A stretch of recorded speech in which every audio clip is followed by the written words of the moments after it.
What's really, really good? What's really good, y'all? It's your boy Aaron Bevins, and I'm going live with the one and only Charles Stanback. Right after this intro, we're going to go over how my man is doing multiple six figures, how he has done it as a one-man band. No excuses, getting right to the meat and potatoes. Let's get it right after this intro, y'all. We made it, that's facts, ayy. We the greatest, that's facts, ayy. Prices raising, that's facts, ayy. That's right. But we paid it, that's facts, ayy. I did. They hate it, that's facts, ayy. Cause we changing, that's facts, ayy. We did. Can't blame them, that's facts, ayy. Cause we made it, that's facts, ayy. Cherry on top, that's a goat, yeah. Where you been, I wanna know, yeah. Greatest story ever told, yeah. Greatest story ever told, yeah. I know you wanna look up for this. Baby, let me turn you up a bit. You said you made it through hell and back. Give me the scoop, baby, tell the facts. Don't be shy. Boom, boom, boom. All right, we in here. Very, very heavy, very heavy. All right, Charles, can you hear me? Yeah, I can hear you, bro. Can you still hear me? Yeah, I can hear you loud and clear. So first of all, how in the world are you doing, bro? Brother, I'm doing amazing, man. Can't complain. Things are going well. So always can be a little better, but I'm grateful to be here, bro. Grateful to be here. I feel you on that, man. I feel you on that. But listen, here's the thing about it. When you're a high performer, we always feel like we could be doing so much more and so much better than what we really are. Yeah. You know what I mean? Yeah, I do know what you mean, bro. I do know what you mean. we honestly are our toughest critics, bro. You know, and you're somebody I feel like I've told this to so many times where, you know, you'll be going through a certain season and I'm like, bro, like, what do you like not to coddle you, because I don't feel like I ever have. As boys, like we always keep it all the way 100 with one another, but bro, like sometimes I'll be like, dude, like you are top 10% income earners, bro. Like you're top 5, top 8% income earners in the country. And you're over here, you know, feeling like you could be doing more. You know what I mean? but it's always a good reminder. You do a great job of reminding me to be grateful and like realize how far I've come. So I always appreciate that. And then you give me the little dig to keep pushing me forward. So it's a good balance we got going on. You know, real quick before we hop into this, bro, because I want to give a lot of value to people today. There's so many people who are going to watch this on the live, Charles, and are going to watch this in replay land. And they're going to be so inspired, because not only do you have a really dope story, you've done some really incredible things, and we're actually going to be giving them meat and potatoes on how to make this thing happen. Yep. Let's just talk about this really quick. Impromptu, no promo. We have 120 people live across all platforms, about 23 people across the Facebooks. Oh snap, we haven't even gone live on IG. Hold on, let me go live on IG. We're about to boost these numbers up. Shout out YouTube, shout out Twitch, shout out Facebook group, shout out the Facebook page, shout out my Facebook profile. Also, shout out LinkedIn in the building. Super exciting to see all you guys here, showing my guy Charles Stanback some love. We're gonna make it happen. So first of all, Charles, how old are you, bro? I'm 29, bro. 29 years old and young at the same time. You feel me? Yeah. At the same time, you know what I'm saying? Yeah. And so, Charles, today we're going to be talking about something that I feel like so many people need to hear, man. So many people need to hear this, because, you know, whenever we're starting off in the business, we don't start off, a lot of us, with big, robust teams and you know, a massive marketing budget, and we don't start off with an office and all these things. And so for you, I feel like you're the epitome of somebody who you came in, you kept it lean, you've created a machine, a system, a process where you've been able to create a pretty awesome business and a dope structure. Talk to us a little bit about what we're going to be talking about, which is your specialty and a major part of how you've built the beginning and the makeup of your brand, starting off wholesaling. Yeah, so today I'm going to get into exactly how I've run a one-man show, man. I've been, wholesaling for somewhere between 3 and 4 years now, I would say, maybe a little over 3 years. And I've, started with nothing, went up to having a team, went back down to nothing. And all of last year, I kind of worked on the craft of running a one-man show. So I'm going to get into the meat and potatoes of how I've run my business in 2023 to produce multiple six figures in terms of income for myself. So that's the goal today. Yes, sir. Yes, sir. I love Yeah. this because the amount of money that you've generated, many people in their mind, they're like, man, there's no way. There's no way that that I could do that. And even if they feel like there is a way, like it is possible,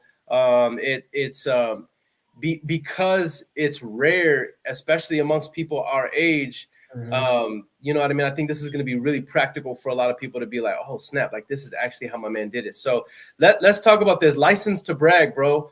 What's the biggest wholesale fee that you've closed on your own, and what would you say is probably the most exciting thing that you've accomplished thus far in your short career wholesaling real estate? Yeah, so the biggest deal I ever closed was 52 or 53,000. It was I know my boy and your boy too, Brent Daniels, used to say, when you get that first 50K deal, it breaks your brain. And he's right? It's incredible the feeling that you get and this confidence that you create for yourself when you're able to do stuff like that. So yeah, 50,000 was the biggest deal that I ever closed so far. 100K deal coming soon though, Guys, imagine, and then by the way, from beginning to end, how long did that deal take you from contracting to closing and funding? And 30 days or less, bro. Like it was probably the easiest deal I ever did. Ain't that funny how it works, bro? Craziness, man. So guys, imagine locking up a deal, contracting it on the front end, and then within 30 days or less, closing out and having a $50,000 sum of money wired to your bank account. Yep. What did that feel like, bro?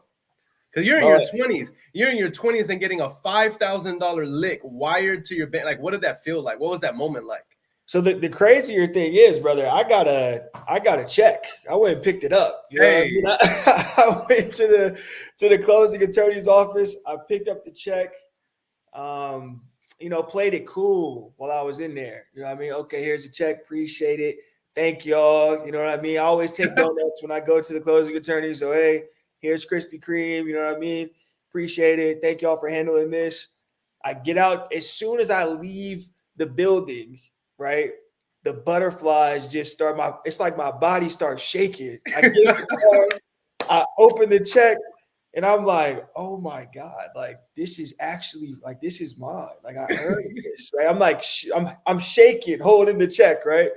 It's like, it's gotta be, I felt like I won an NBA finals. You know what I mean? I feel like I put a banner in the sky at my favorite school. You know what I mean? It was crazy, man. But it's an unbelievable feeling. And it happened again when it cleared. You know what I mean? When it actually got so it was a fun experience, man. It's unbelievable. And you almost want to cry, bro, because you're so overcome with emotion that you stuck with something and it paid off. So it's an incredible feeling, man, that anybody can achieve for sure. Yeah, absolutely. Let's talk a little bit about last year. We're holding your feet to the fire, transparent. What were you able to do in terms of gross revenue last year as a one-man band? Yeah, gross revenue last year. Last year was your first full year. I call it your first feel. I know you've been dabbling, doing this I call it dabbling. I don't mean that disrespectfully, but I mean that in cool. Last year being your let's like first full year in earnest, like really 10 toes down and taking it serious. Yeah. I closed just like 219,000 last year. After it was all said and done. Come on, guys, in the comment section, please show some major love. Imagine that, y'all. like going into a business. And by the way, here's what's dope about this. So about 220,000. Okay. And let's talk about what was your so $200,000 and $220,000 divided by 12 comes out to being about $18,000 to $20,000 a month average. Yep. And then what was your ad spend on average in that year? I might have been spending anywhere between $800 and $1,200 a month, just depending on how much I spent on skip tracing. So we got to talk about this, y'all. We got to talk about this. We're talking very, very realistic numbers for many of you. Many of the people I talk to on a day-to-day basis, Charles, and you know this. Yeah. You know, when they're coming into the community, when they're coming in and around, you know, we have people coming in that are making money. But most people, when they're getting started wholesaling real estate, 30, 40, 50, maybe 80,000, maybe six figures as a W-2. When all is said and done, they're taking home a lot less than six figures. Absolutely. Your first full year, you legitimately did a 10x, over a 10x return. Yeah. Y'all, this is incredible. This is incredible. And so this is why I'm always on Charles' case, you know, because Charles, you know, he's an overperformer. He's somebody who's like, man, Aaron, I know I could be doing more. I know. And I was just about to say, it should have been more. He's right. He can be doing more. And this year we're going to do a whole lot more than he did last year. But the fact of the matter is, you know, in terms of numbers, a 10x ROI. Grant Cardone built an entire brand off the phrase 10x. Yep. And you actually did it. Like, you actually did a 10x return by yourself, bro. So I'm incredibly excited. That I just want everybody here to know why I'm so hyped to be working with you, to be interviewing you, and why this information is so valuable. You know what I mean? So I just want to use that couple minutes to set the stage. So let's talk about this. 10x ROI, first full year taking this thing serious and 10 toes down, Charles. Talk to us. Give us a breakdown of what was your business model? What was your marketing channel? How were you generating leads? What did this look like in terms of your structure so that people can see, okay, how could I do, you know, about $250,000 in my first year or in this next year, 10x return by myself if that's where I am in business? Yeah, I mean, it's you know, extremely simple, man. I cold call. That's pretty much. I might have done one deal off of some limited Facebook PPC, and it was like $3,000, right? So, you know, 99% of that money came from cold calling. I did do a few JV deals as well, especially with my guy Luis. But yeah, shout out Luis. Shout out to my man Luis, man. If you're not following and friends with Luis, you need to be. He's an inspiration, man. But yeah, I mean, I would say 80 to 90% of those deals came from cold calling. That's the only marketing stream that I participate in. And how many deals? Generated that 220,000 for us? 21 deals. All right. So basically, what that looks like is our average deal size was about 10.5, about 10,500. Pitiful. Do you remember how upset I was when we did this? That's horrible. But anyway. Hey. Hey, y'all see how spoiled we are? My man is moping over a $10,500 average deal size, but a high performer. I get it. I love this so much. Now, let's talk about some of these numbers before we break down the actual meat and potatoes, because we're gonna hand this over to you. But this is just exciting for me. So, what was your average? So you're saying you did about a $250,000 in revenue, cold calling on the dialer. Talk us through what your numbers look like on average. About how many hours a day were you calling? What dialer were you using? What list? Can you just walk us through some of these things and before we let you like walk us through the whole thing? Yeah, and I'll get into depth into all of this, but on average, I was spending about 4 hours a day on cold calling for most of the year. I was using Mojo Dialer to make all my cold calls all of last year. And what was the last thing you asked? What was your contact rate? Oh, contact rate was somewhere between 5 and 10% for most of the year. You like to see it at 6, 7, in that range, but it varies, man. There is no on average. I would say my contact rate was probably 7% or so a day, and then I was also contact rate about 7%. And the list that I was using was an absentee owner list. It's pretty much the only list I called all year. Man, that's crazy. I don't want to hear no excuses anymore, man. I don't want to hear any excuses, man. Hey, my man Lawrence Swartz said, Aaron, that new look is fire. No Diddy. No Diddy is crazy. Hey, hey, it's so funny. Diddy has started a new movement, bro, because now it's just almost natural. Like, nobody says no homo anymore. We say no Diddy. I feel bad for my man Keith right now, man. He's about to change his name. Yo, my man Keith. He's gonna have to happily insist that you change the name, man. Right? My man Keith Everett is feeling away right now, bro. Yeah, man.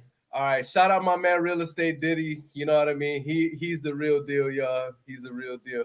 But yeah, so with that said, man, let's go ahead and hop in, bro. So for those of you just tuning in, by the way, holy smokes, we have 190 people live across all platforms. Shout out YouTube, shout out Twitch, shout out IG, shout out the Facebook group, shout out the Facebook profile, shout out my Facebook page. You guys are showing dumb love, and I already know this is one of those live based on who's here right now, Charles. I'm telling you right now, we're gonna have thousands and thousands and thousands of people watch this thing live. So let's not disappoint. Let's give them the value, bro. Walk us through this. Let's start getting into how you were able to generate multiple six figures in 12 months with predictability, making this happen. Yeah, for sure. I can present on this, right? Oh, I just figured out how to see the comments. What up, fam? What up? All right, cool. All right, let me present here. By the way, while my man Charles is getting ready to present, let us know what city you're in. If you're in IG, if you're on YouTube, all right, wherever you are, I want to know. If you're on Facebook, what city are you in? Where are you marketing? All right, we want to show you some love and shout you out. Let's go ahead and add this to the stage and get to it. Yeah. All right, perfect. Okay, everybody can see this? All right, perfect. All right, guys, so today we are talking about how I run my one-man wholesaling show, or how I ran it last year. I can't wait for the end of this year so I can do this all again and update it, but as one person last year, this is everything I did to make all the money that I made. So I'm happy to do this. There's a lot of good information in here. Screenshot it, write it down. Do whatever you got to do to soak this stuff in, because it really did work for me. And there's nothing special about me, guys. Anybody that's watching this, anybody that you know can do these things as well. So let's get to it. First, who am I? Obviously, is this changing for you guys? Yeah, it is. Okay, it is. Cool, following. Cool. My name's Charles Stanback. I'm from Raleigh, North Carolina. Raleigh, born and bred, man. I got it tattooed on my arm. I went to college, kind of lived a regular kind of American life, right? Went to high school, college, worked in corporate America for 3.5 years. I decided that something just wasn't right? I wasn't all the way fulfilled. So I started wholesaling part-time during COVID, or right before COVID started, actually, and eventually was able to go full-time about 3 years ago. Now, why do I wholesale? Why do I want to make money? Why do I want to create more time freedom? Because I'm still going to the NBA one day and I need time to train. You know what I mean? So I got to make this money so I can train for my hoop dreams. Okay. Everybody's got a reason. So don't let anybody tell you it's just the money, because it's not. It never is about the money. Okay. My Instagram and Facebook are right there. So follow me. I drop a lot of good content about what I do and all that good stuff. So follow me. I'll follow you back. Hit me up with questions if you have them. Good deal. Now, in my wholesaling career so far, I've closed over 60 deals. I've generated over $700,000 in wholesale fees.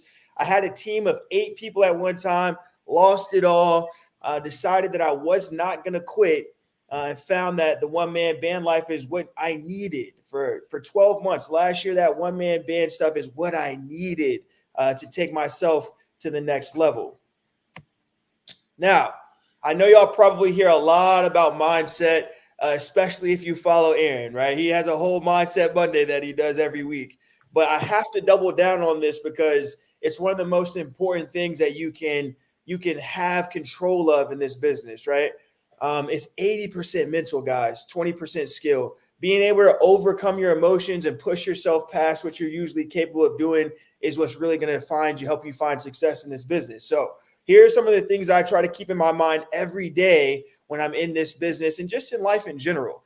One, every no gets you closer to a yes, right? I play games with myself, guys. I count my no's, right? If I want to get to a lot of contacts, if I'm having a hard time, I count no's, right? Because I know that the more no's I get, the more likely I am to run into a yes at some point, right?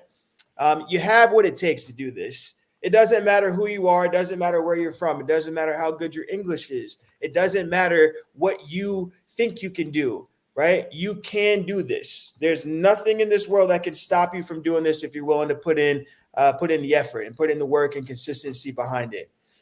So please don't let anybody tell you. You have to convince yourself that you're good enough and that you have what it takes to do this, because you do. And I believe in you, right? Even if you don't believe in yourself. It's not easy, right? Wholesaling, people pitch wholesaling as something that's extremely easy, right? Oh, man, you can do this in 30 days. You're going to make $100,000. Is that possible? Yes. Is it going to happen in your first 30 days? Probably not, okay? It's not easy, so do not expect it to be easy. Find the joy in learning new skills and having new experiences in life, right? Find the joy that comes along with getting better at talking to people, at getting better at talking to buyers, sellers, learning about real estate. Find the joy in that. And that'll help you, keep going even when the money's not coming in yet, okay? We must always lead with a spirit of value. This business is all about providing value to sellers, providing value to buyers, and everybody else that you talk to. Other people in the industry, the title company, provide value to everyone that you come in contact with. It'll make a big difference in your life, not just in your wholesale life, but in your life in general, right? And the last thing here, your mind is a muscle. Training it is a must. You have to work on your mental, right? I spend the first 15 minutes, when I walk the dog every day, I listen to Steve Harvey or somebody that's going to get me amped up and put positive thoughts into my head, right? You want to do that. You want to listen to podcasts in the car. You want to listen to positive things that are going to help you. I know this stuff is cliche, but it works. That's why things become a cliche, because they work, right? So if you're listening to all this stuff that's negative, that's exactly where your mind is going to be. If you want to elevate who you are as a person, it all starts up here. So please don't forget that you have to train your mind. It's like your body needs water. Aaron told me that one time. If your body needs water, right, in order for you to live, your mind needs those positive things that you listen to and see in order for you to get better at life as well. It's the same thing. So never forget this stuff when it comes to mindset, because this is where it all begins. Anything you want to add, Aaron? I know this is your bag right here, man. So if you want to jump in, you let me know. No, bro. I'm enjoying this, bro. Watching you preach right now is everything to me, bro. I'm taking notes. My bad. All right, cool. All right, so here's the agenda today, guys. I'm going to go through my schedule, all of the systems that I use and how I use them, my marketing strategy, my sales process, comping, dispo, transactions, and then we'll do some Q&A. So we're going to go through literally exactly how I ran all this stuff, and I'll answer any questions that you guys have about it. Starting off, my schedule. This was my schedule for 90 to 95% of last year, right? And it worked. That's all I can say, right? It worked.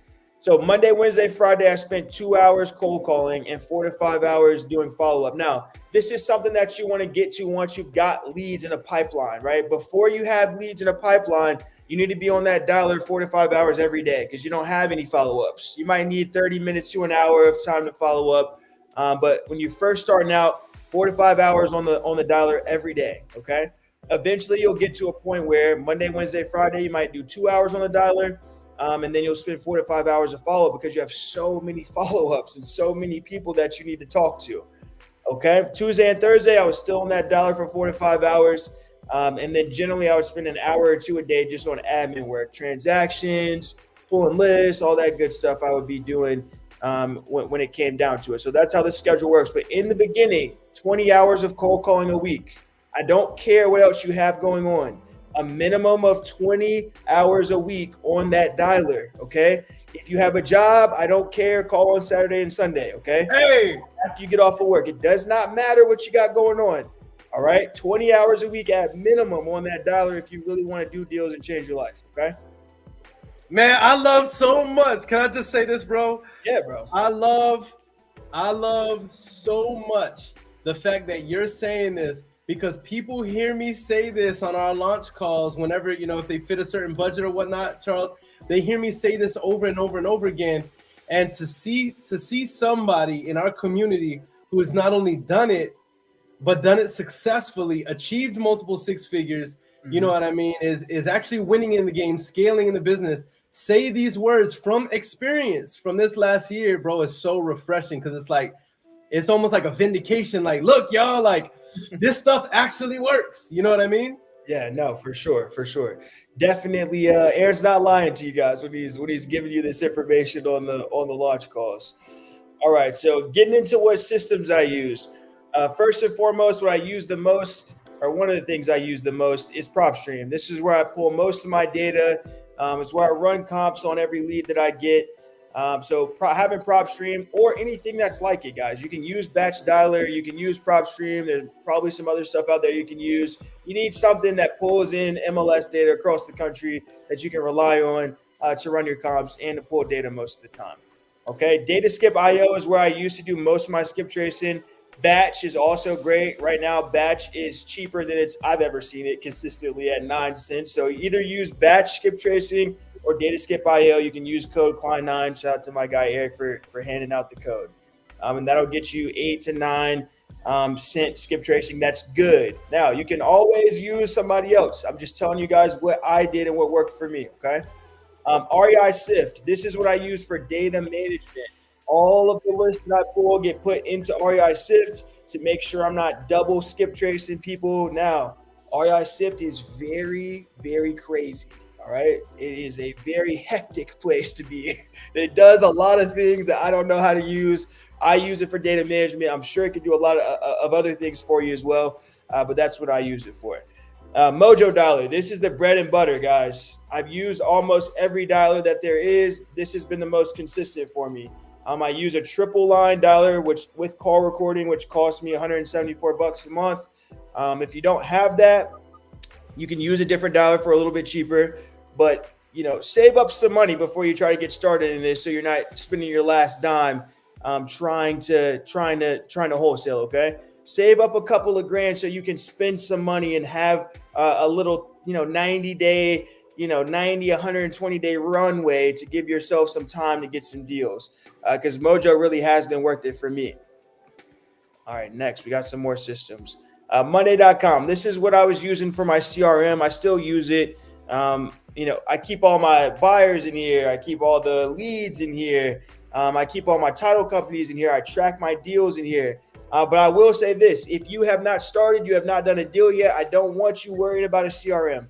Get you an Excel spreadsheet. Keep everybody in there and keep track of it. Keep track of it in your phone. You don't need a CRM when you first get started. It's a waste of time and it's a waste of your energy. All right. You need to be spending time talking to people, not setting up CRMs when it comes down to it. Just to be honest with you. Come on. DocuSign. This is what I use to get all my contracts signed. Me and DocuSign has a very special relationship because I do a lot of virtual wholesaling. So I love DocuSign. GoDaddy. This is what I use to set up my website, my emails, all that good stuff. Isaac is saying that, Mojo has a nice CRM in and of itself. If you have Mojo, you definitely don't need an extra CRM. It'll keep your follow-ups in there. It keeps all the notes. It'll remind you of follow-ups. So, Mojo can serve as your CRM if you needed to. But yeah, GoDaddy. This is where I found, I got my website, my email for my company, all that good stuff from GoDaddy. Not super expensive. And these numbers that you see on here are monthly amounts that I pay. Okay. CallRail. This is where I get all of my phone numbers and some more phone recording or call recording. So I usually keep, 15 or so numbers per person in Mojo, and I get all those numbers from CallRail. It costs around $81 plus.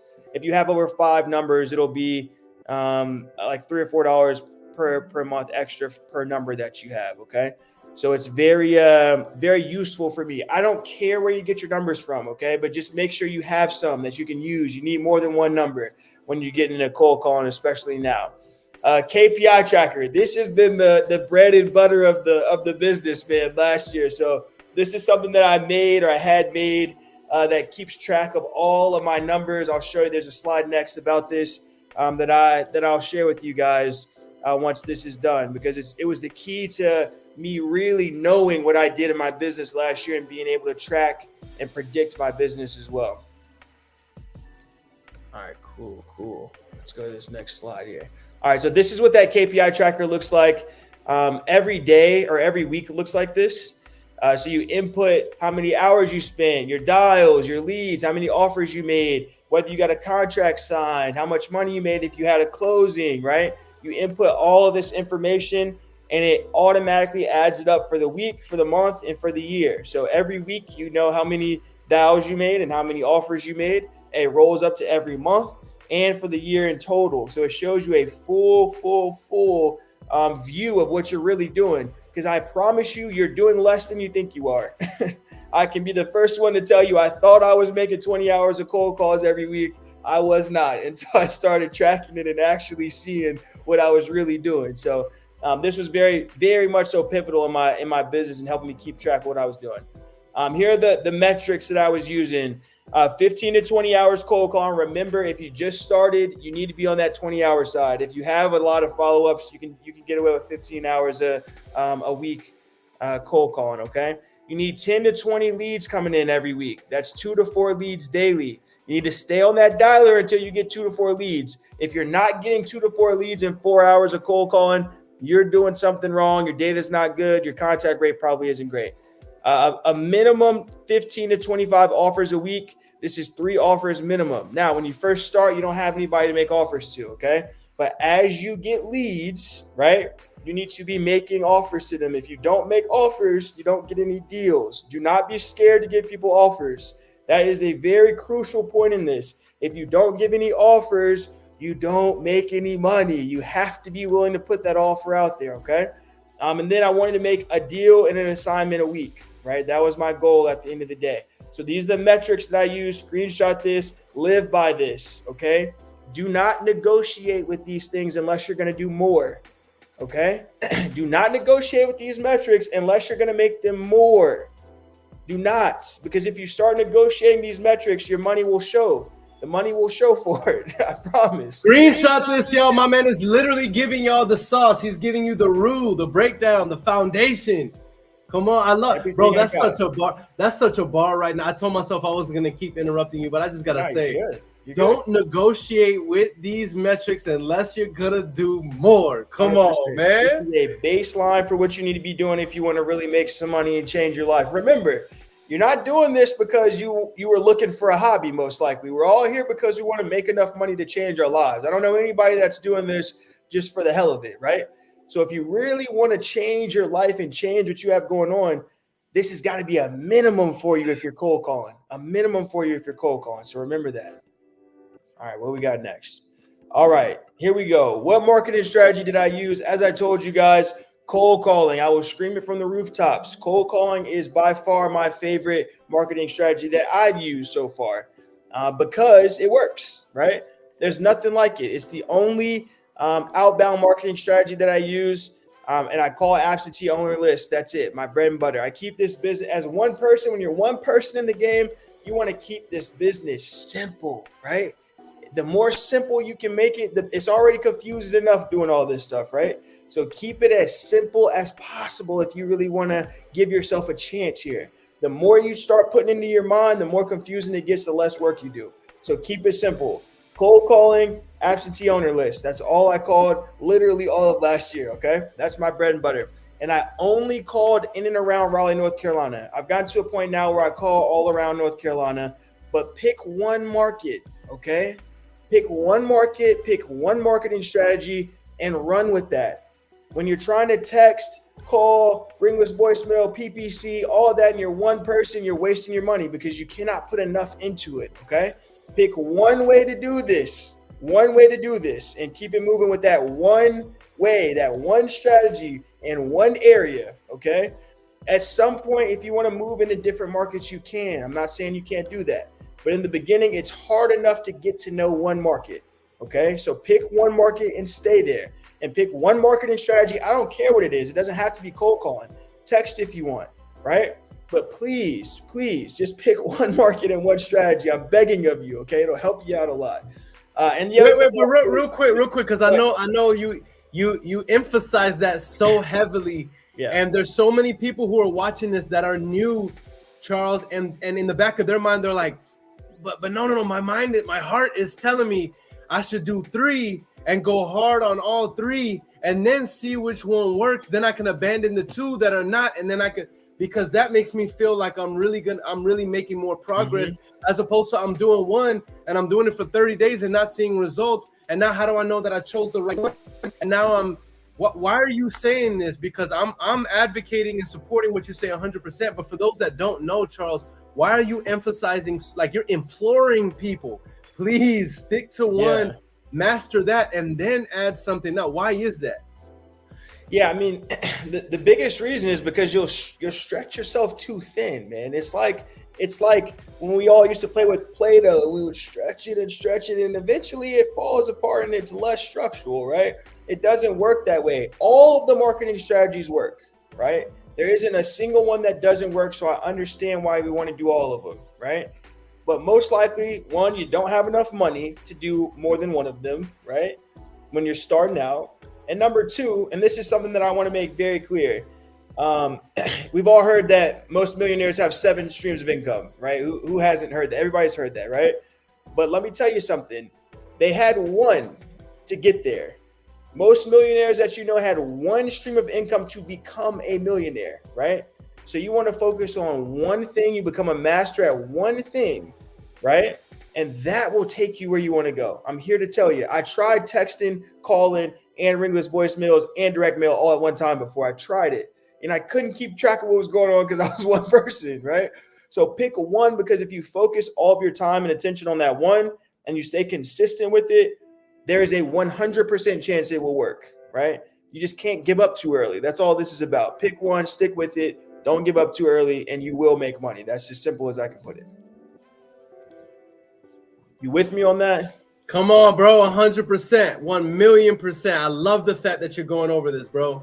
Yeah. Take notes, y'all. My man is really, really dropping gems. By the way, IG, YouTube, Twitch, Facebook, LinkedIn. If you're getting any value from this, please throw some fire emojis in this joint. Throw some fire emojis in there. Throw some love. I'm going to give it up regardless, but I like love too, you know? Yeah. Give my guy some love because he's doing this, guys. He's taking time out of his busy day to be able to drop some gems on how he's actually succeeding in this business, giving you actual nuggets and no fluff. All right, please show my guy some love. But I'm not holding you back, bro. Let's keep it moving. Yeah, let's do it. So the other way that I did do a few deals was JV deals, man. And the key to JV deals really is just building relationships with other wholesalers. You cannot look at other wholesalers as competition or people that you're fighting against every day, okay? You want to keep your wholesalers close, man, and let people know what you're doing, right? Post it on Instagram, post it on Facebook. Hey, if you need help, if you know somebody that needs to sell a house, if you know somebody that needs help wholesaling a house, I'm your guy, right? When you're loud about what you're doing, people will bring you deals. So the more you can post about what you're doing and show that you're being consistent, right? What did I used to post every day last year, Aaron? A picture of, if you remember. Damn, it was a picture of Matt, was it the JV? The dialer. I posted a picture. The dialer. That's right. Yep. Almost every day last year, I posted a picture of myself on the dialer. That's right. Yep. Every day, right? And because you did that yesterday, as a matter of fact. I was like, okay, throwback. Okay, throwback. 100%. So post what you're doing. JV deals will come to you, and be ready to help those people when they bring you deals, because it is a good way to make money for sure. Smiling and dialing, I like that. One of my favorite phrases there. All right. Now, there are other marketing strategies that you can use. I don't do these, but you have, direct mail. It's very expensive in most main markets, more affordable for smaller markets. But I wouldn't suggest starting here because you'll be wasting your money if you don't know how to talk on the phone. Same thing with PPC. You can make a lot of money doing PPC, but it is the most expensive and it costs a lot of money. You can text, you can drop ringless voicemails. I don't care what marketing strategy you choose. I just want you to pick one, and I want you to stick with it for at least 90 days. At least 90 days, okay? Good deal. That's that. All right. The sales process, right? This is, I'm not going to lie. I use the Eric Klein sales process with the Charles spin on it, right? I've been doing this pretty much all year. He's a good friend of mine, and he's good at what he does, right? And I will say this. I'll tell you that for the end. I'll say that for the end. But look, having a process when you talk to people is very, very important, okay? You cannot just get on the phones having no idea what you're doing. You need a process. You need a script that can guide you through, okay? So for me, it's an intro. This is where I introduce myself. Hi, my name's Charles. I work with a company called Key Home Buyers. I get into the fact that we do flips and rentals, and these are the lenses that I'm looking at your property through, okay? And I always try to give my personal and information, right? Hey, grab a pen and a pad. Here's my phone number. Here's my name. Here's my company name. Here's my website, right? I give all that information up front because it builds some trust. Everybody else that's calling is not doing that for the most part. So that's why I do that in the intro. Now you want to gather information. Why do people want to sell? That's the most important thing or piece of information that you can get. So one of the questions that I always ask, and you should write this down, so that you can ask this on the phone. Hey, Aaron, glad we're doing this right now, but catch me up to speed, man. What's got you interested in potentially moving on from this one, right? I want to know why they want to sell this house. Why are they considering selling their house to someone who called them on a random Thursday afternoon from a number they don't recognize, right? What's going on that's pushing you to do that, okay? That's what I want you guys to ask. Get as much information and build some rapport with these people. Get to know them. Talk to them like they're people, okay? This is a person on the other side of that phone line. So you need to be listening to what they're saying and what their issue is so we can find out how to solve their problem.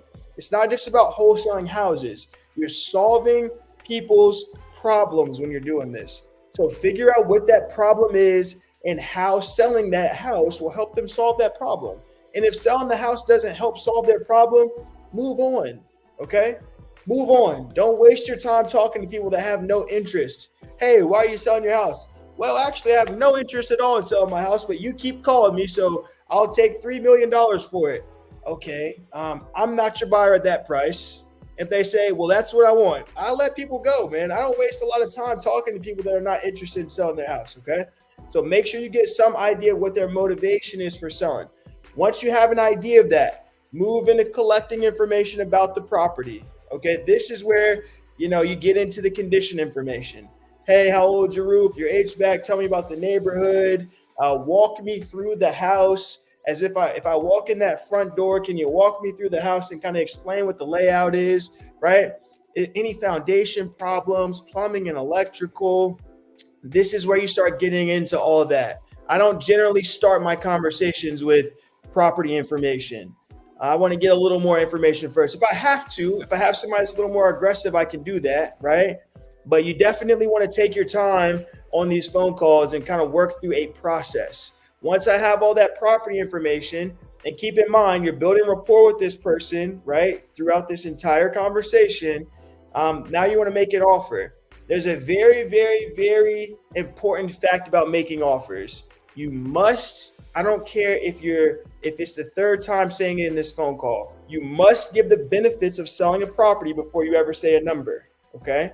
So I want you to say, okay, here's what I can do for you.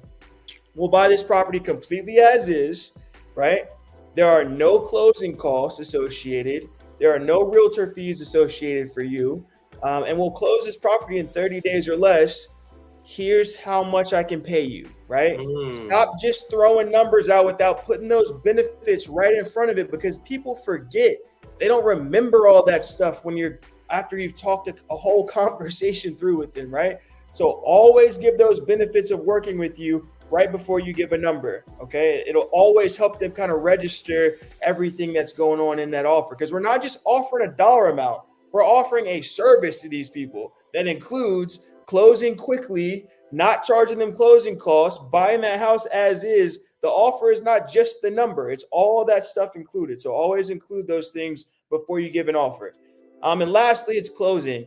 The conversation starts when they say no, right? That's when the conversation starts. So you need to be ready to handle, I need to think about it. I don't know about that number. You need to be ready to handle those things. When people tell me they want to think about it, which is one of the most common objections, my favorite question is, hey, yeah, no, I understand it's a big decision, but from hearing it, how do you feel about it? Just initially, how do you feel about it? Right. And let them tell you that price is too low. Right. I got to talk to whoever I got to talk to. Right. And there's always things that you can do earlier in the conversation to try to avoid these. But the fact of the matter is you're going to have to get some closing skills in order to really close deals. So please read Never Split the Difference by Chris Voss if you would like to get better at closing, because it will help you, and How to Win Friends and Influence People. Okay. And look, this is the process that I use, but I want you guys to pick a process that fits you and stick to it. It doesn't have to be this exact process. I will tell you this. When I was struggling to close deals in the beginning, I was struggling to figure out who I was on the phone, right? I listened to Aaron. I don't even know if you remember this, bro. There were these like 3 to 4 hour YouTube videos of you, Aaron, Diddy, and Chris Jefferson making cold calls. It was like 12 hours worth. Yeah. I listened to all 12 hours of those calls, okay? And I realized that everybody has a different style on the phone. You don't have to try to be like somebody else, right? You can emulate and take some things from those people, but be yourself, man.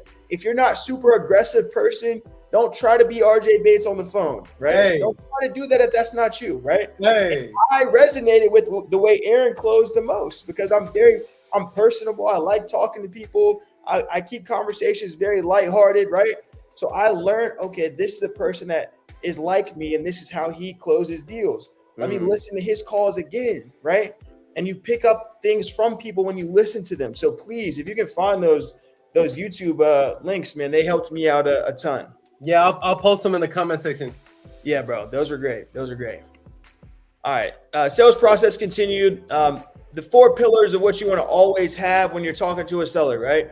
This is basic wholesaling stuff. If you do nothing else, if you don't remember anything else about talking to people on the phone, you need to get these 4 pillars of information. What's the condition of the property? Why do they want to sell it, or the motivation? What timeline do they want to sell within, right? Does 30 days work for them, or are they going to sell 6 months down the line?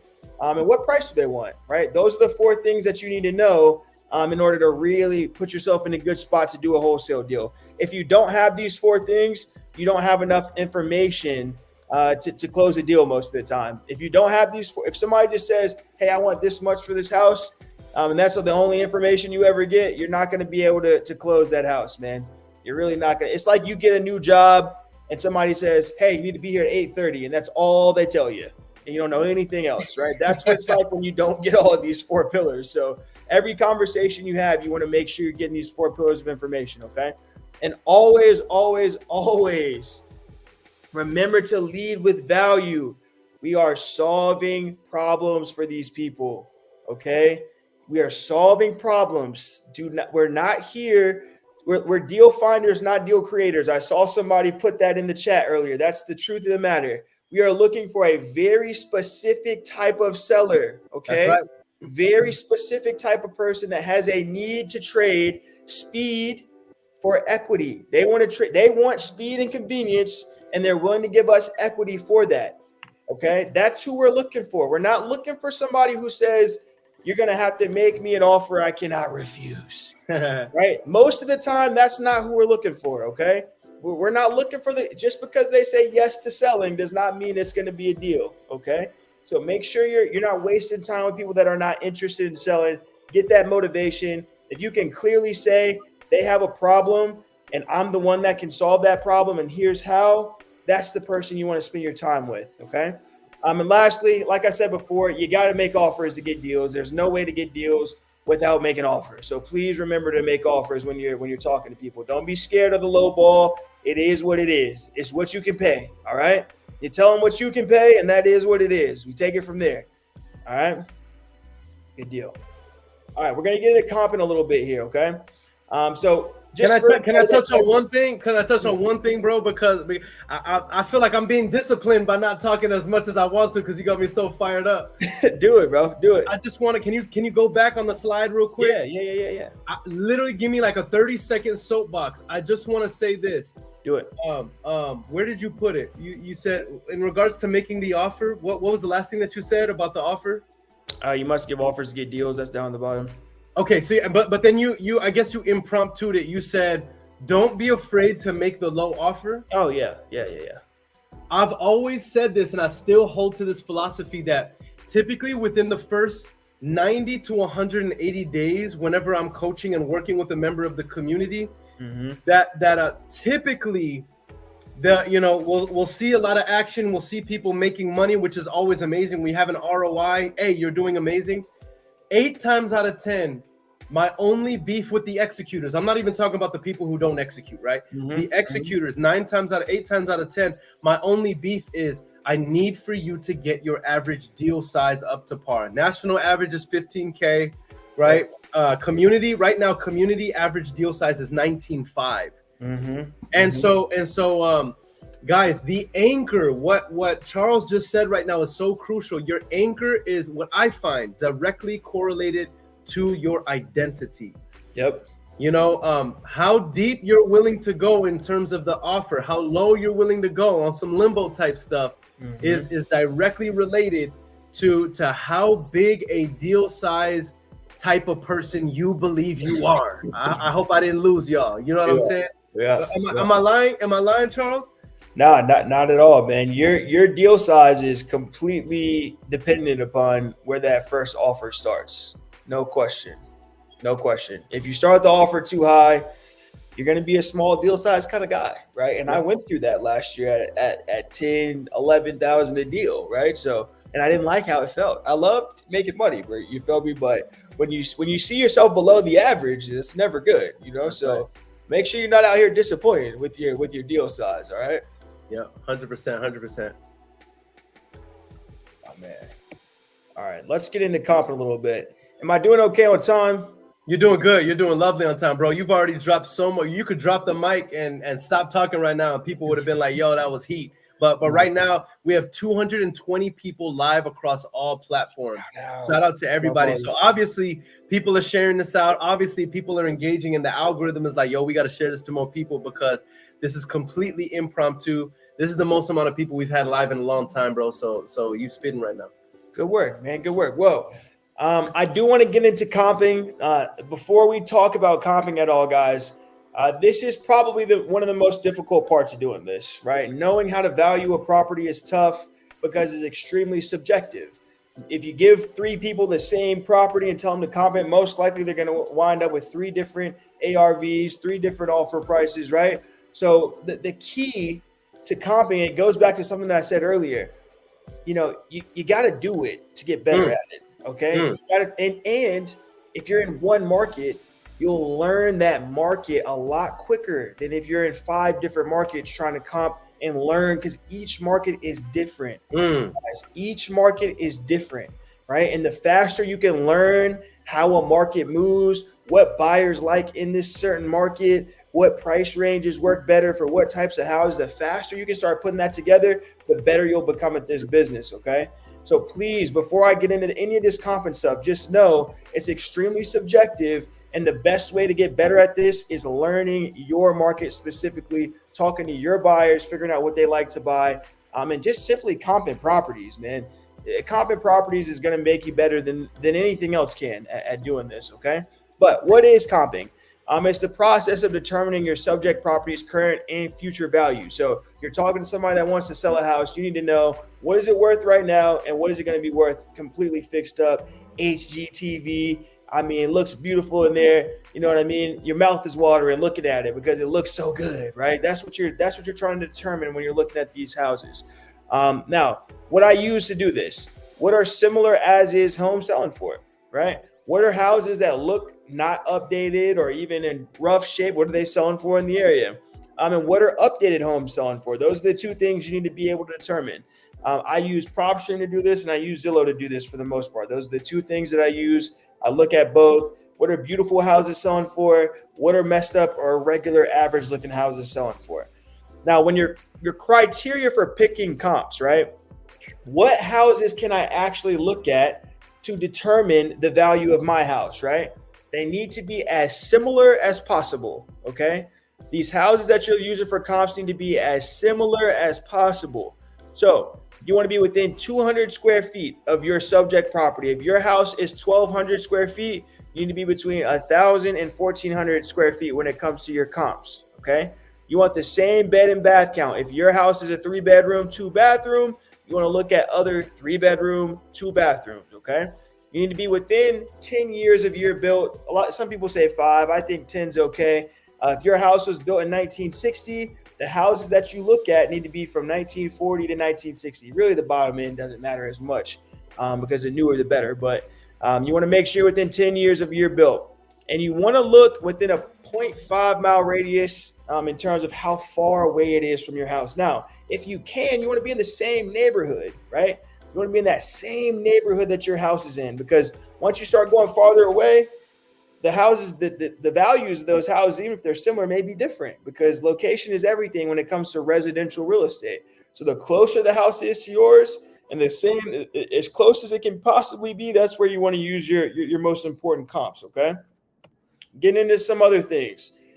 When it comes to the style of the house, how many stories, what kind of design is it? Is it brick or vinyl? You want all these things to be matching up when you're talking about picking comps for your house. If it's a 2-story brick house that you have, you want to look for other 2-story brick houses, right? 1-story houses are not going to do as good for you in terms of comping, okay? If it's brick and you're looking at a vinyl house, it's okay, but it's not going to be the best comp you can get, right? So as close as you can match your subject house, that's what you want to do. And then you're just averaging or finding out what an updated house is selling for. You want to average your 3 best renovated comps to find an ARV. And ARV is after repair value. That's that HGTV value, right? After it's been flipped, after it's been renovated, how much is that house worth? Now, different ways to kind of figure out how you should be offering, right? The 70% rule. This rule varies, but generally, if you can make this rule work, you can sell it. If you can get a property on the 70% rule, which means you want that ARV, that after repair value, times 0.7, right? You want 70% of that ARV minus your repairs, minus your wholesale fee, and that's what you can offer on most houses. There's not many markets where this rule does not work, okay?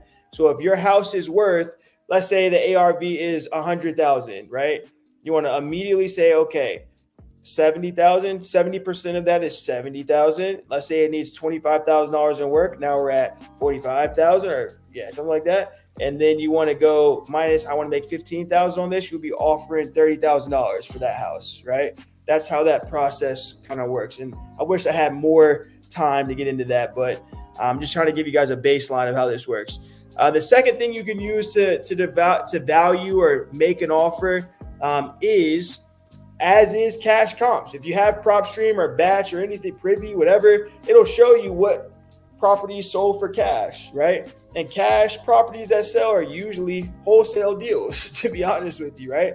So if you see a property that's very similar to yours in the same neighborhood, sold for cash for $60,000, I want to copy and paste that address into a browser, right? Go to Zillow, Redfin. Are there any pictures? There's no pictures of the house. It sold 2 months ago for $60,000. It probably needed work and sold to an investor. You can probably sell that house for $60,000, right? Maybe even $70,000, because that $60,000 was probably the wholesaler price that he locked it up at. So using as-is comps to determine value is also a good way to do this. Anything you want to add there, Aaron? No, bro. I'm just taking notes. I'm taking notes right now. You're crushing. All right, cool. All right. By the way, bro, the amount of love that you're getting across all platforms is crazy. Appreciate you guys, man. I appreciate you guys. Happy to do this. A couple other ways that you can do this. The rental rule.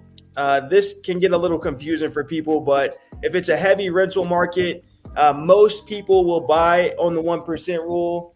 Maybe a little bit different now with the way interest rates are, but generally, if the rent equals their 1% of their total entry price, they can get down with that. So and your total entry price is their purchase price plus the repair price, right?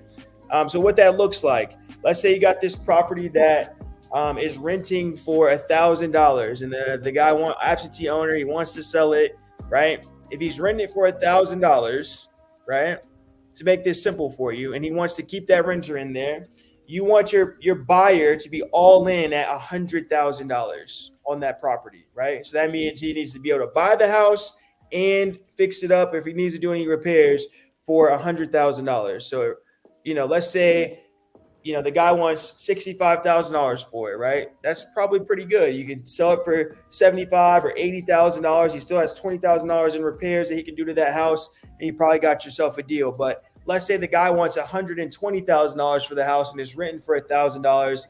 That doesn't sound right when you first look at it, because that's too much, for what it's renting for at the current moment. Just something to think. This is a little more. You want to look this up on YouTube or something if you want a better description of how this works. But the last thing, man, this always works as far as I'm concerned. 90% of the time, these quick Zillow offers will work for you. So if your Zestimate is $250K or higher, offer 50%. Right? If it says on Zillow the Zestimate is $265,000, or offer, put 265 in a calculator, multiply it by 0.5, and that's your offer number right there. Okay. If it's 150 to 250, offer 30 to 35,000 or 30 to 35% of that Zestimate. And if it's 150K or less, offer 10 to 15% of that Zestimate number. Now, people always say, "Oh my God, those numbers are so low." Yes, absolutely, they are so low. But that's how you get good deals, guys. Okay, and we're not here to not do good deals, right? So if you use this quick Zestimate formula, if you just have no idea how to comp, you have no idea how to do this, use these numbers, and if you get somebody interested after you give that offer, you might have yourself a deal. Okay, you might just have yourself a deal. So that's a very simple way that you can make offers as well. All right, let's keep this thing moving. Dispo. Now, once you have a deal locked in, right? You got a deal locked in. You wanna sell this thing. There's some very, very crucial things. Dispo is not my. I wouldn't say I'm best at dispo, right? But I have dispoed a lot of deals at this point, so I can tell you some key things. You always want to get good pictures, guys. You do not want blurry pictures that don't show the entirety of the house. That's going to hurt you when it comes to your buyers. Buyers make a lot of their decisions off of these pictures.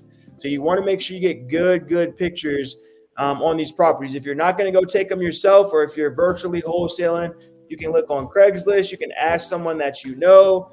You can hire a real estate photographer, or ask for a recommendation for somebody to take pictures for you of a property. But you need to make sure they know how to take pictures, okay? If you're going to have somebody else do it, I want you to tell them, hey, send me pictures of your own house or something, right? Show me that you can take clear pictures of your own house, right? So that I understand that you can do this job well for me, all right? Second thing, always ask buyers if they've worked with wholesalers before. You can't assume that they know what wholesaling is. A lot of them have, but if they don't or they haven't, you need to be able to explain to them what's going on, right? Okay, so what I generally say, when somebody reaches out or I call somebody and they're interested, I'm saying, okay, great. Have you ever worked with a wholesaler before? They say, oh, no, I don't know what that is, or I've heard of it but never worked with one. Okay, perfect. That sounds good. Well, just so you know, what we do is we find off-market properties that need work generally and sell them to flippers and investors like yourself. So for this particular property, I have it under contract, and I'm looking to assign that contract or the rights to that contract to you. And get you, they give you the ability to close on this and do what you want with it, right? That's how I explain quickly what wholesaling is. And they use it. Okay, yeah, that makes sense. So you're not the actual owner. No, I don't own the property. I have it under contract though, legally binding contract already with my attorney, title work already being run. So if it works for you, I'll send you over an assignment agreement. We'll get that over to the title company as well. and we'll get to the closing table with you, right? That's how I explain the process to my buyers. And look, guys, buyers want good deals. They don't care where it comes from most of the time, all right? So if you're bringing them a good deal, they're going to be willing to work with you. Third here, make sure your seller understands that you need access to that house between 2 and 3 times between contract and close. Yes. So you need to set the expectation with your seller before you get off the phone with them when they're signing that contract, right? Just so you know, I'll probably need access to the house 2 to 3 times between now and the closing date. We'll probably send our contractor in a couple of times just to get started on some quotes for the work. And maybe a couple of our finance partners as well might want to take a peek in and see what we got going on here. Okay. Right. Let them know what you're doing here so that you're not having to call them and they're asking you, why do you keep going into this house? Why do you need to keep going into the house? Right. Set the expectation up front. If there are tenants in the house, you get the tenant's information. Okay. You get the tenant's information and you communicate with that tenant. You don't want the seller having to play middleman when you need somebody to go into that house. So please, please, please make sure you get the tenant's information. You let them know what's going on. Build a good relationship with that tenant so they work with you. Okay, be nice to the tenant. Buy him some breakfast one day or something to show them that, hey, I'm here as to be as helpful as I can to you in this process, Mr. Tenant, even if they're having to move, right? Try to help them find a new place if you can. I wouldn't spend too much time doing that because that's a difficult task. But, do what you can to support that tenant because moving is stressful for them. And they can hinder a deal or stop a deal, kill a deal if they're not being cooperative. So make sure you get the tenant's information so you can communicate with them directly and you can leave the seller alone as much as possible throughout this process. And last thing I have here is when you send these properties to buyers, right? How many people, I wish I could see hands, but how many people have gone through this where the buyer says, okay, I want to go see it. You send them the pictures, they say, I want to go see it. I'll raise my own hand because it happens to me all the time, right? And you say, okay. And you send them out there and they give you an offer that's $80,000 below what you have it locked up for, right? You always want to make sure, right? If a buyer says, hey, I want to go see the house, I like the pictures, blah, blah, blah. Okay, perfect. Just from what you see in the pictures, how does that price look to you, right? Based off the pictures and the information you have, how does that price look to you, right? Get an offer, at least a soft offer on that property before you send anybody out there. Because if they're already below where you can sell this house, you don't even need to have them go right now, right? You don't even need to send them out there if they're already below where you need to be on this property. So I always like to do that because it gives me, I don't like having 50,000 people at the house. Some people like doing that. I don't like doing that. I want to send the most qualified buyers to that house first, right? So that I can get those best offers back and we can make a decision and get this moved on quickly. Oh man, shout out to all the buyers out there. All right, dispositions continued. Current buyers, keep them in a CRM, keep them in a spreadsheet. When you have buyers, these are your real customer here, okay? Your buyers are your customers. They're the ones that's actually buying from you. So you need to keep them in a special place, right? Keep all their contact information together and make sure you're sending them a text or an email with that deal when you get it. And make sure you have those pictures when you send that deal out, because if you don't, who knows what might happen. If you send that deal out with no pictures, you may never get a response. So keep those buyers in a list somewhere and know whether they like email or text to receive deals. A lot of the times, guys, your comps are your buyers. People that are flipping in that same neighborhood, people that have bought in that same neighborhood, they probably want to buy another one in that same neighborhood, right? So use PropStream or Batch to pull their information, skip trace them, and call them just like a seller when you're looking for buyers for your deals. I also do if my comps, the 3 or 4 comps I have, they're not interested, I'll pull a list of buyers in a 5-mile radius for that property and call them. I'll put them in the dialer just like their sellers to see if there's anybody that has interest. Sold a lot of deals that way. Another way that I sell deals are flat fee MLS listings. I use brokerlist.com that you see there. It costs $150. They list the deal on the MLS and you get a cash buyer that way. I've sold quite a few deals that way as well. But you want to make sure you have an attorney in fact in your contract, and you got to be careful with this now because states are starting to crack down a little bit. You might have to get a real power of attorney in order to list the property, but Look into it in your state, right? Flat fee listing services in your state, or you can contact Brokerless because they do this in all 50 states and just ask, hey, if I'm a wholesaler, what do I need to provide you in order to be able to list this property, right? Ask them and they'll tell you what you need. And you can go about getting that information as you move forward. Facebook groups, or if you must, I don't really like posting in Facebook groups anymore. There's a lot of wholesalers in there trying to daisy chain your deals. Use that as a last resort, I would say. But Facebook Marketplace can get you a lot of good buyers, as I've seen recently. I just signed a $35,000 deal off of Facebook Marketplace. So be sure you're tapping in with Facebook Marketplace if you're not having your VIP buyers or your current buyers interested in that deal.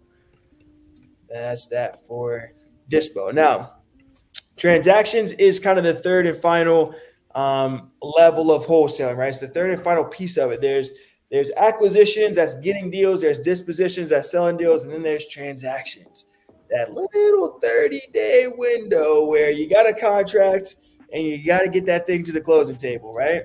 So these are the keys to making sure that process is as smooth as possible for you. You make sure your title company is investor/wholesale friendly. You want them to know what wholesaling is, have done wholesale transactions before. There's one in every market, guys. Wholesaling is not new. So how do you find these people? You ask for recommendations. If you know somebody wholesaling in another state or in your state, ask them. Hey, if you're in a community like our community, just ask it in the app. Ask it to members of the community. Hey, who do you guys use for wholesale deals in South Dakota, in Florida, in Texas, right? Not 10 times out of 10, somebody's done a deal in whatever state you're looking to do a deal, and they can give you an attorney that can help you out.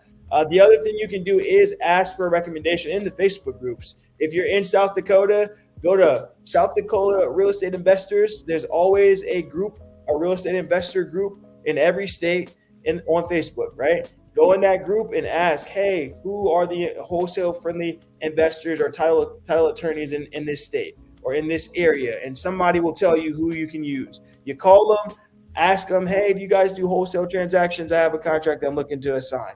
They say yes. They tell you their process. You send it over and you get the process started, okay? When you're talking to the title company, you want to make sure you follow up with them every week. Every week, you want to make sure you're getting an update from them. Hey, just checking in. How's this file looking for us right now, right? You don't want them to forget about your file or mess something up, or you're coming out to the last minute and something's going wrong. Communicate. The burden is on you to communicate, guys. It's not on anybody else. I don't care who else said they were going to do what. You have to communicate your way through these deals because you're the one that wants to get paid on it, right? We are the middleman, so we have to accept that responsibility and grab it by the horns and take that thing exactly where it needs to go. Okay, so follow up with that title company every week for updates, even if there isn't an update. Right? Just let them know that you're locked in and you want them looking at that file at least once a week. Okay. Secondly, you have to update your sellers every week. Stay in constant. Oh man, you're speaking right now, bro. Speaking. Bro. Please stay in constant communication with your sellers. You need to be calling them at least, or texting them, whatever they prefer, at least once a week. At least once a week, saying, hey, just letting you know the process is still moving forward. No crazy news to share at this point. Just want to let you know we're still working on it. Still looking good for this close date. You have any questions or concerns for me right now? They say no, you move on with your day. Because if you don't do that, I'm calling them, right? Aaron's calling them. And they say, oh, no, I already got that property under contract. Oh, and you know what I ask them? Oh, okay, when was the last time you talked to them? And if they say they haven't talked to you in 3 weeks, I'm like, hey, well, you might want to check in with them because usually, people want to follow up at least once a week to make sure, everything is looking good with the closing. So, you might want to check in with them just to make sure everything is going okay. I hope it is. But I'll call you back next week to see if anything's changed for you, right? You want to make sure you're in constant communication with those sellers because they will try to sell to somebody else if there is doubt in their mind that you're going to close. So please update that seller every week, even if it's no news. No news is good news in this business, right? So keep it moving and update that seller every week. Communication is the key for a smooth transaction. Make your expectations known, right? Let the title company know. I'll follow up with you every week for an update. when you send the agreement, so they know. Let the seller know. I will follow with you every week to give you an update, right? Make those things known and then follow through on them. It builds a lot of trust. It helps ensure that you actually get to the closing table on these deals, guys. We're getting to the end here, so I know I'm talking you guys' heads off. Nah, you're good, bro. Everybody's showing love, saying that this is really hitting right now, bro. This is the information that we needed. Word. I've got some kind of deal stories here, but I know there's probably a lot of questions, so let's just I'll tell this one really quickly. Really quickly, I'll tell this deal story, guys. This is one of the easiest deals I ever did, and it came on the heels of me reading. Has anybody in here read The Go Giver? If you haven't read The Go Giver, please do. It's a great, phenomenal book about providing value. But anyway, I was reading a chapter in this book about always giving 100% to your customers or your clients or anybody in your life. You want to give 100% value even if you get nothing in return, right? I didn't really understand it. There were some stories that kind of explained it, but it made me think. So the next day on the phone, literally the next day after I finished this chapter on the phone, I'm calling this lady that we had already agreed on a price. She had told me, hey, there was one of my friends that said he wanted to buy this land from me. Let me just make sure he doesn't want it and it's yours. I say, you know what? Okay, no problem, right? I call her the next day. Of course, her friend wants the land, right? He wants to buy it. He said he's going to offer her more than I was, all that good stuff. So, usually in that situation, I don't try to make people sell with me, right? If she's saying she told him, I told him 5 years ago I would let him buy this property. Okay, no problem, right? But she's showing a little bit of reluctance, right? Like she's like, I just don't really know how to do this, right? I don't know how to how do I know if he's serious? How do I know if he really wants? She's asking me these questions. And I didn't dirty mac him, right? I told him, hey, look, and this is something I've never done. Usually I'll tell somebody in this situation, okay, well, I'll touch base with you in a week and see if he was really serious about it, right?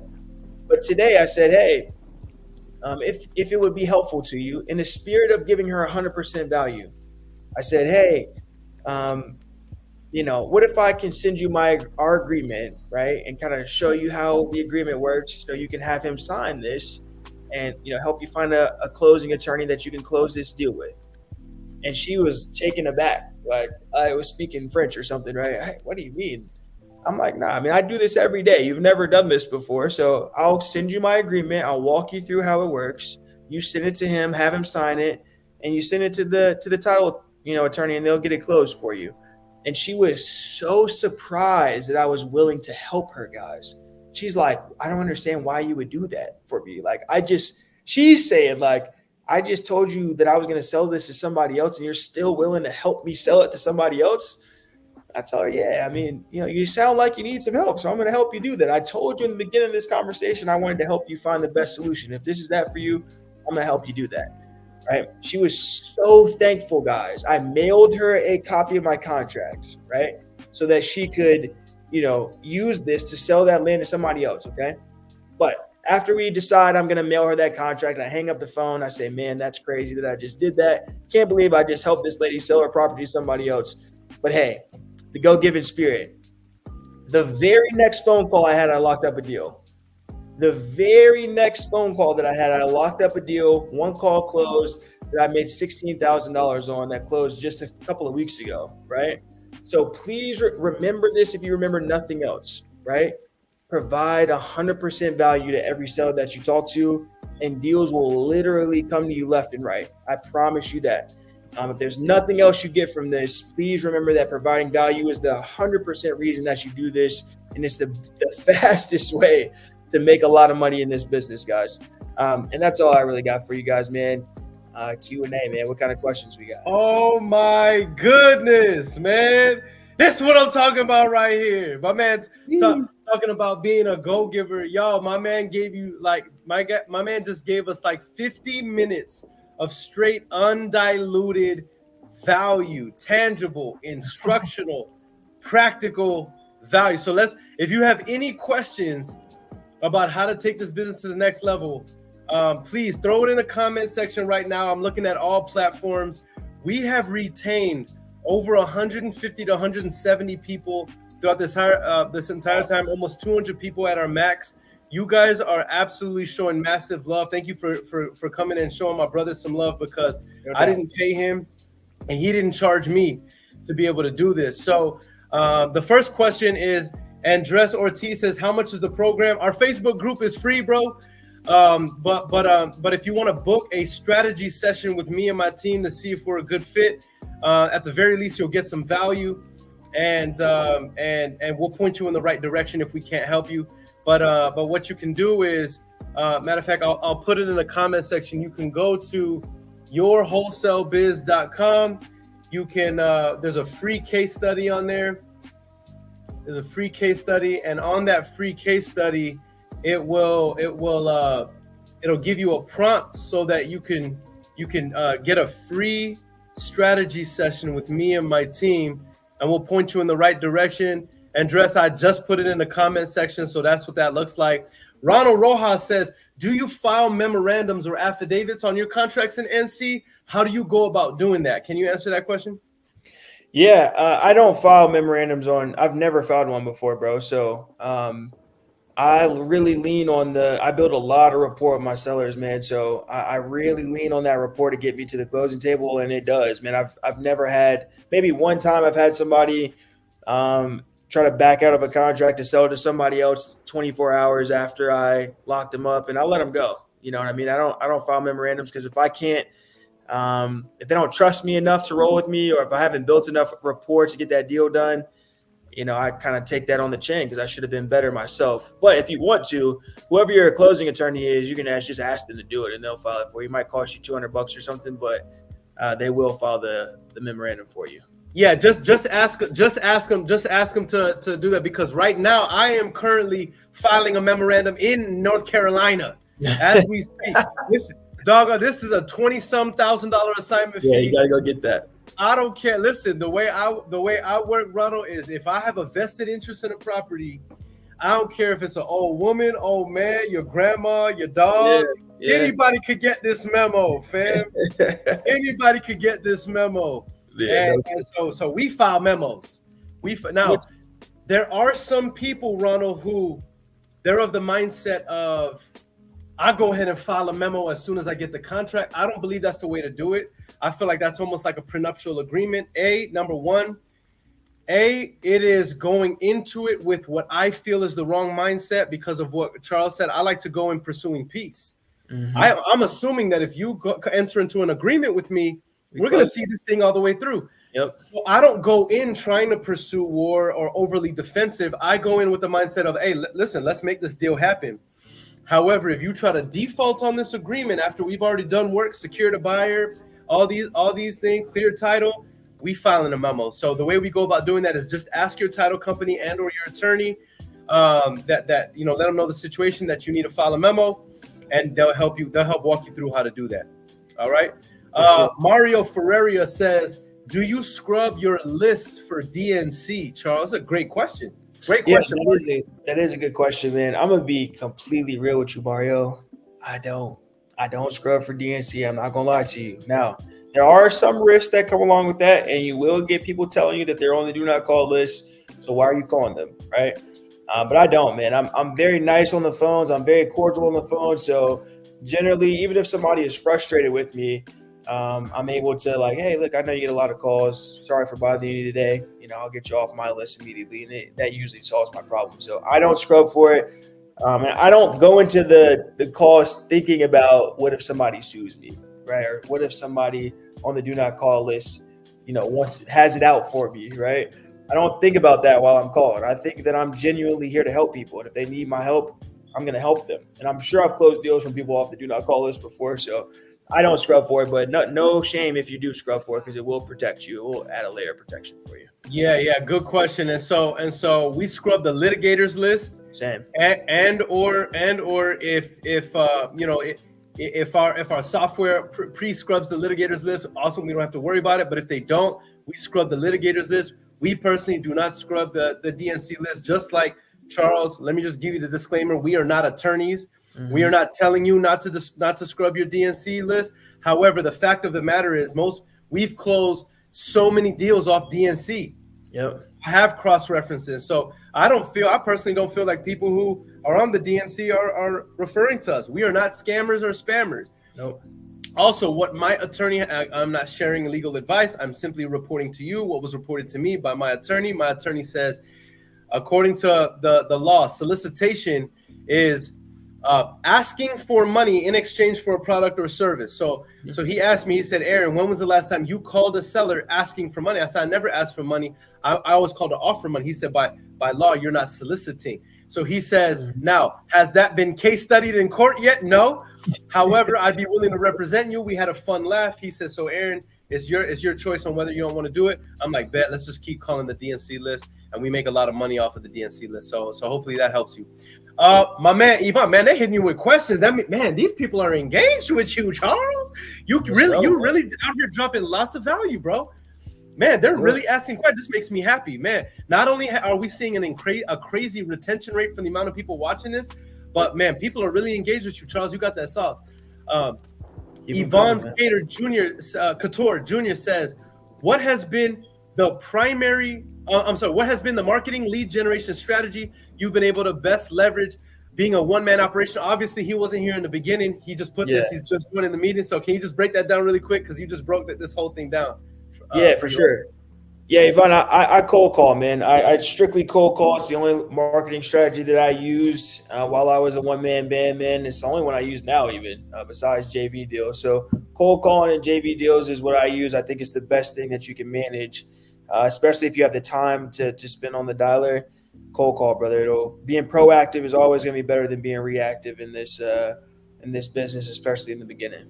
You know what I love so much about this? I was going to steal your thunder and just answer the question, but I wanted you to, bro, because Yvonne's just joined our community. All right. He's in executive coaching. He's in our executive coaching. Okay. By the way, my man, talk about smooth, right? My man, Yvonne, shout out to my man, Yvonne. He's just so smooth on the phone. He's a real hustler. He's a serial entrepreneur.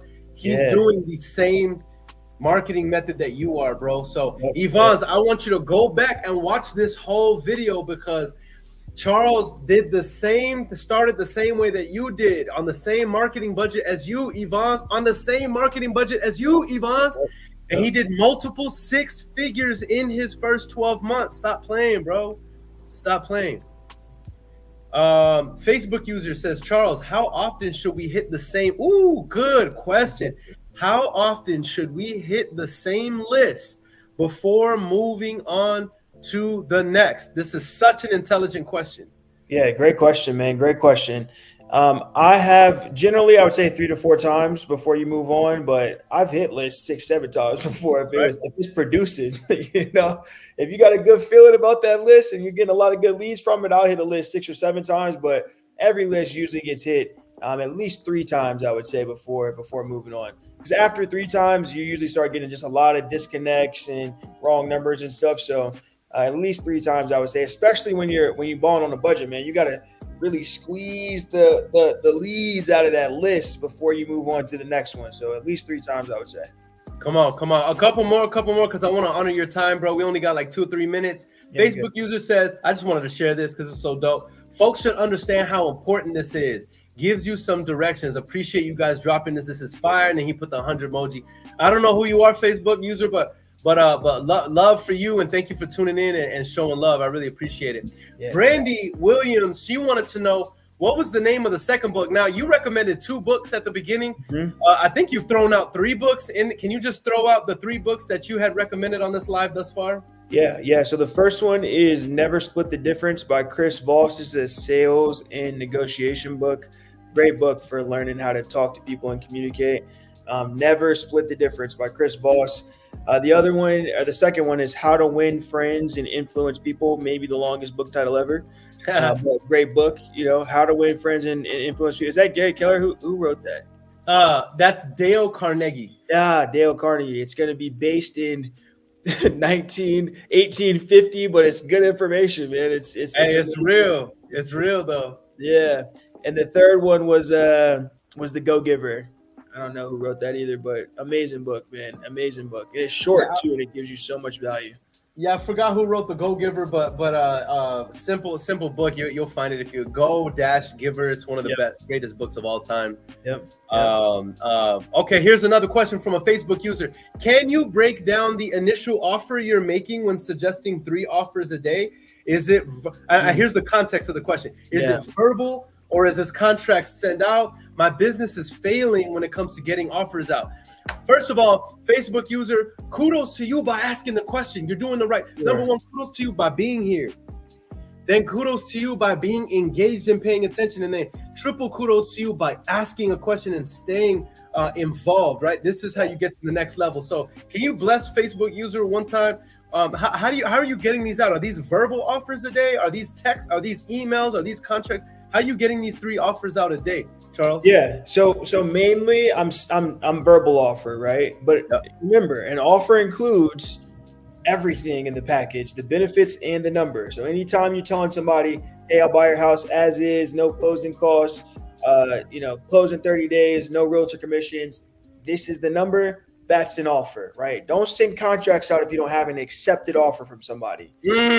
About that, except some very specific situations. But sometimes I do if I'm primarily texting a seller, because some sellers like to text, and I get into texting situations with a lot of my follow-ups from my personal phone though. No system or I don't have a software doing it. I'll text from my personal phone with some of my close follow-ups, and I'll send the same thing, right? I count those as offers as well if I send an offer out. But yeah, definitely verbal offers 100% count. Don't send a contract out unless that seller has agreed to a number with you, because then you're just going to get shopped out of there. Most likely going to go another way because somebody offered $1,000 more than you. I love it. All right, and one more question we got. This is from. I don't see any other questions, but this is from IG. My boy Zay Honcho. By the way, this is Isaiah, 22 years old, 10 weeks in the program, multiple contracts, multiple assignments, over 5 figures closed and funded. Shout out to my man representing Houston. He's got a brother, Destin, who's 19, and another partner who's his brother, Levi, at 14 years old. Officially the youngest duo I've coached thus triple threat that I've coached thus far, and they're absolutely crushing the game. But yeah, so he asked the question. He says, Charles, what list do you pull? What list do you pull? Yeah, so in terms of lists, I only pull absentee owner lists. And if you can write this down, write it down. I pull an absentee owner list, right? So that means the owner does not live in this house. I pull it if they've owned it for 7 years, right? I want them to have owned it for at least 7 years, right? I want them to be an individual, so no LLCs, no companies. I want it individually owned. That's an option you can select in most list pulling softwares. And I want them to have 5 properties or less, right? Those are the 3 main things that criteria that I put in when I'm pulling that list, because 7 years, something about that 7-year mark. Most people move every 7 years when they buy a house. So something about that 7-year mark, has them ready to move on. It's outdated. They haven't renovated it, right? You want to be an individual because most LLC people are not out here selling houses at a discount for the most part. So individuals are going to give you your best strike rate when it comes to you're talking about somebody that just owns 5 properties in their own name. They're going to be more likely to sell than somebody in an LLC. And why do I want them to have 5 properties or less? Because I don't want them to be professional investors, right? We're not looking for the guy that has 35 properties and he's killing the game with those, right? We're looking for the guy that has picked up a property every 10 years and doesn't really keep them up, manages them himself, and would rather cash out than deal with a realtor, right? That's who we're looking for. So that's the reasoning behind all of that. I love it. Charles, you are somebody who has grown from where we started off. It was a very much coach and mentee sort of relationship. I say this all the time. You've grown to somebody that I view as a peer, as a friend. You hold me accountable as much as I hold you accountable nowadays. At this point, whenever we meet together on our weekly calls, it's not a coach. I don't even label it as a coaching call anymore on our thing. It's a mastermind. You know what I mean? I don't feel like I coach you anymore. I feel like we mastermind. We're legitimately friends. Like, you're somebody I'm secure enough to say, like, I legitimately have love for you. Like, if I died, I would want to know that you would come to my funeral. I trust you would come to my funeral if I died. You've had an impact on my life. You've had an impact on many of the people in our community who I love them as well. And every time I'm on a community call, 7 times out of 10, somebody's going to be referring to, yeah, because I was talking with Charles and you know what I mean? And so you're having such a powerful impact on the community and the industry at large, bro. Don't stop doing what you're doing. Thank you for coming and serving the people. Thank you for being successful. Thank you for being you, bro. Yeah. And those of you who have tuned on, so many of you, live and on the replay, we love you guys for coming and supporting us. I hope that this gave you some tangible, practical, instructional tidbits and nuggets that you can utilize in your business, implementing starting today. And if you're not home yet, please drive safe so you can make it to your loved ones. Love on your loved ones while you still have time. Brush your teeth. And for God's sakes, don't slap nobody. Until next time, it's your boy Aaron Bevins and the one and only Charles Stanback, superhuman strong in here. In the words of Charles Stanback, to the moon. Until next time, let's get it, y'all. Peace. We made it, that's facts, ayy. We the greatest, that's facts, ayy. Prices raising, that's facts, ayy. That's right. But we paid it, that's facts, ayy. I did. They hate it, that's facts, ayy. Cause we changing, that's facts, ayy. We did. Can't blame them, that's facts, ayy. Cause we made it, that's facts, ayy. Cherry on top, that's a goat, yeah. Where you been, I wanna know, yeah. Greatest story ever told, yeah. Greatest story ever told, yeah. I know you wanna look up for this. Baby, let me turn you up a bit. You said you made it through hell and back. Give me the school, baby.